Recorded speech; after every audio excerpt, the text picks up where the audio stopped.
ngizalwa kula dolophu yaseKala kwilali yephaya eKabeni. Ndimamela umama uMhlanga apha ubazalwane umZulu sithetha kamandi isiZulu. Ya malitsho loo nto. UmXhosa usithetha kamandi isiXhosa. Ya amaZulu naye simamele anamazwi awabambe afana nomfondini ukuba nxa awuthetha uMxhosa amngasa kamnandi. Ya amngasa mandi. Bazalwane ndiyambulela uYesu omhle. Ya endize nako nje ukuthi bazalwane ukungakhuliswa ngutata wakho akukubangeli ukubana ube liphara. Abantwana sibazeleyo abanye bangamaphara, kodwa ndizoma ngento ethi ukungakhuliswa ngutata wakho uzalayo awubi liphara ngenxa yaloo nto. Kunomoya othi masowungene utsala abantwana sibeva abanye besithi ngenxa yokubana ndingakhuliswa ngutata ndile nto ndiyiyo. Ndizalwa ngutata onguGumede, sisifani ke sisiduko kwabo yeyeye. Ya ndakhuliswa ke ngumama, ya ndakhula naba ngulo mntu nguye. Ndakhulisa ixhekazi lam landikhulisa uba belingazange lindikhulise ngolu hlobo lindikhulise ngalo ngeba andiyo le nto ndiyiyo namhlanje. Ndizoma nento ethi ukungakhuliswa ngutata akukubangeli ubana uphume out of indlela. Zinintsi izinto abazalwane esiliwa ngazo nguSathana kobu bomi esiphilayo. Ndikhumbula ngomnye umhla abazalwane ndaphantse ndaba yimuvi. Yazi ezinto ingathi zizinto nje, but masawungena umoya womofi uyayingena indoda nyhani ibe yimofi. Ezinye izinto ziqala kancinci nje ngezinwele sizenzayo. Umntu bona omnye senza inwele, I know how to relax ndibe nenwele ezinde. I know how to push back as abantu ababhinqileyo. Ndiyazazi ezi zinto. I was once nam ndazenza. Ndiyazazi izinto ezikhulisa inwele. Ya ziqala nje kancinci ibe ngathi uzenzela wena, but ubone ukuthi sekungena umoya, kunomnye umoya okungenayo. Abanye babantu abazimofi abazange bacinga ukuthi ngomso bangabazimofi. Bakhule bengamadoda njengamanye amadoda. Ya benamaphupha njengamanye amadoda namaphupha. But today bazimofi. Abazange bayicinga loo nto. But the spirit esabangenayo sayenza imese ebomini babo. Kuthiwa masokuthethwa ngabo namhlanje kuthiwa are-genes ya ezingahambiselaniyo ne-genes zoba eyindoda. Ya ezi genes zimbangela ubana abe ne-feelings zenye indoda, akhanuke enye indoda endaweni makhanuke umntu obhinqileyo. I was once bazalwane ndaphantsi yotya emgqomeni ndazula impilo yokulala esitratweni ndiyayazi. Impilo yokulala ngaphandle ekhaya ndiyayazi. Uma ndikhule ndingumntu okoyikayo ukubethwa. But the day ndabaleka ekhaya ndibaleka utata. Kwandibangela uba ndazula. Impilo yokuzula ndihambe ngetreyini endehlike ndingene phakathi kwemizi yabantu ndiyayazi. One day I was once ngaphantsi ufela pha eSayidini, phantsi ubulawa. Uma kwanje ebusuku ndibaleka ekhaya ndike nogoduka ngoba ixhego lam lalistrong endlela esisimanga ndiyazi uba lizandibetha. Loo nto bazalwane uSathana ukleva ngendlela esisimanga. mayifuna ukukhupha abanye baphume ngaloo ndlela, baphume ngoba bengamameli abazali, baphuma umlibe emakhaya, abazange baphinde babuya. Nkosi yam, kwakukhona la jasi le ingubo, ngiyibona masazana la bhatyi ingubo. Ya, ndandihamba ngayo iinwele zam sezinto ejonge phezulu nje. Umntu uyazula imini ebusuku, ndiyoba nje ebusuku kuqhekeziwe kwatrekhi. Qhekeziwe kwatrekhi kubonwa mna ndizule ebusuku ndihambe esitratweni. Kwathiwa umntu esimbambileyo, sasithi sasetyhuthi, umntu esimbambileyo kwathiwa simbulale. Nkosi yam, ekuseni kubukiswa ngam, kuthiwa nanku umntu esinothi uqhekezile. Khange bandibone ndiqhekezanga.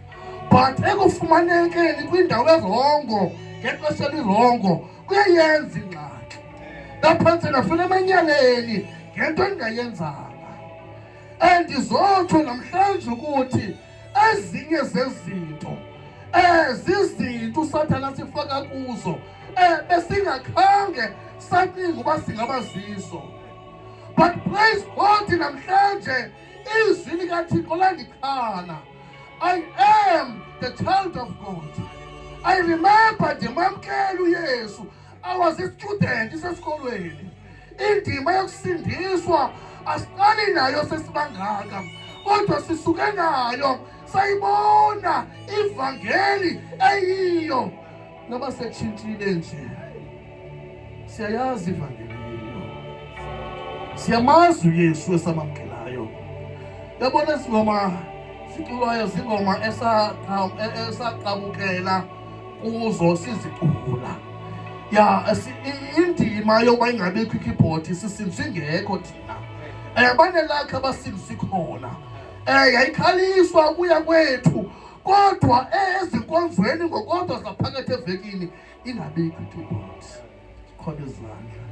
I know ifeeling yokuthi mawuzophuma esikolweni, Nkosi yam, akukho nto ikekeze entlokweni yakho njengento yokubana ingathi alisafika ixesha lokhonza. But today ezo nto azikho. Kunezinto noba zingekho, uThixo mayikwazi ukubuyisela izinto ziyabuya. Ziyabuya noba sisitsho sithi nje, kodwa uThixo uyakwazi ukuzibuyisela izinto zibe khona. Ya, zibe khona. Uyabona, ndibalisela abazalwane apha phakathi evekini tata usathetha ngendima yokuhlambulula. Uthi omnye umama kum, uthi nisenza laa nto yokuhlambulula, umnye athetha izinto emntwini. Uthi yayekwa loo nto, yayekwa loo nto yoba umntu azixela izono zakhe komnye umntu, umntu uthetha kuThixo. Ndathi, oh my God, liyatshona ilanga lona. Ndizothetha ngoYesu bazalwane oncede thina. Noba ngathi siyashumayela, kodwa ezi zinto zinathi bazalwane. Siyamazi lona owasincedayo.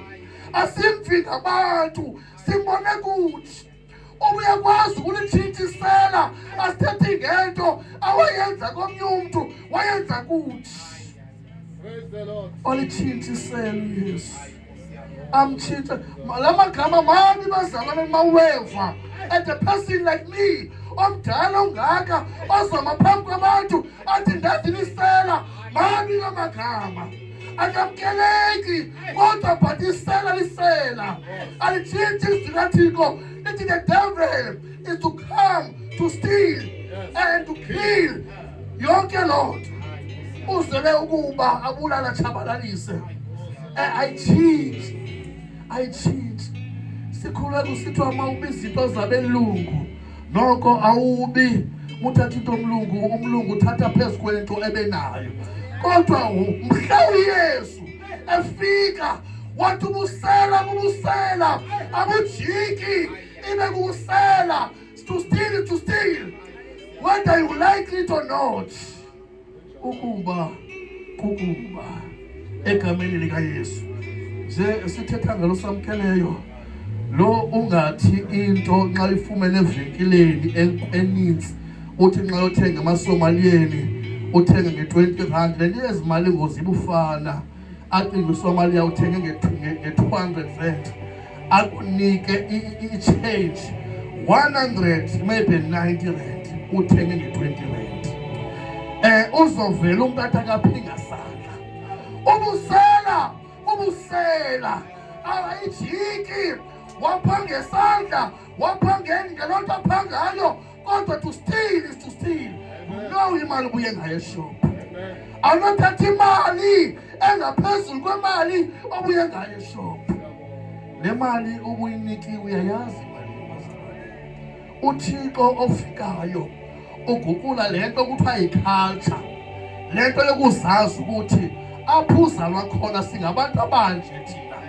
Kunezi zinto kuthiwa izimfuza, kuthiwa mawusawuyenza into masawatshintsha amantombi uthi ufuze uyihle mntanami, uyihle wayenje afike uYesu ayitshintshe loo nto, ayitshintshe loo nto. It's never been right, it will never be right. Egameni likaYesu sizalwa ngumama sibahlanu ekhaya wasibane yasamadoda amathathu nentombi eyi-1. Umama usizala kotata abahlukeneyo. Ngokwethemba yeli lizwe umuntu onjalo kuthiwa liwule. Xolele bazalwane, just a language. Ya umuntu ofebayo, ya umuntu ebenamadoda kwanye uzele kumadoda ohlukeneyo. But kule nto le izama uyiveza kule nto yonke ukuthi umama wami kwabantwana bakhoyo abazelweyo, abanye bamkele egreen namhlanje, abanye batyiwa zizinja namhlanje, but our mother wasikutha wathi kwinto yonke, this is my kids, ndisofa nabo, if I have to die ndisofa nabo kwinto yonke bazalwane. I cannot question my mother kwakutheni mama kubethu. Into endiyibulelayo ukuthi koomama bonke, but wena wabona ukuthi ngosam mawusigcine, wawunakho nawe ukusibulala njengabanye abantwana ababulawayo, but wasigcina wena. Praise God. Abazali abakhathalayo, bazalwane, akho lula ukukhulisa abantwana ngokodwa abantwana abangabafana. Uyabona omama bathi today amadoda zizinja. Noma kungekho njalo, but sometimes you believe it's true because sibona izinto indlela esenza ngayo. Obunye babunja ofumanise ukuthi amadoda afaniswa nabo sabuthatha kodwa. Uyabona sikhona ubona ukuthi ngosamnyani ngale ndlela wenza ngayo ufuze uthatha. Kodwa uYesu uyayenza i-turnaround, uyayijika indoda uthi bisaziwa ngalento ingabi saziwa ngalento. Uyaye to fix a mistake esenziwa ngootata bethu. Asisoze siqabele izandla into engeyiyo yiyo, so zibe yiyo today, so zibe yiyo ngomso, so zibe yiyo naphakade. Ungasefikile yena yabutshintsha ubomi bomntu. Sitshiwe nathi namhlanje. We never thought ebomini ukuthi singaba bantu singabo namhlanje, but igama likaYesu alone lasindisa ndimongoza bazalwane. Mandisiya ebantwini abangamagqiza kwathi ufuze utata mkhulu wakho uma wayesweleka wagcwalisa ibhafu ngomongo. Into elifuzo ithi yedlulisela. Now we're gonna die the same way.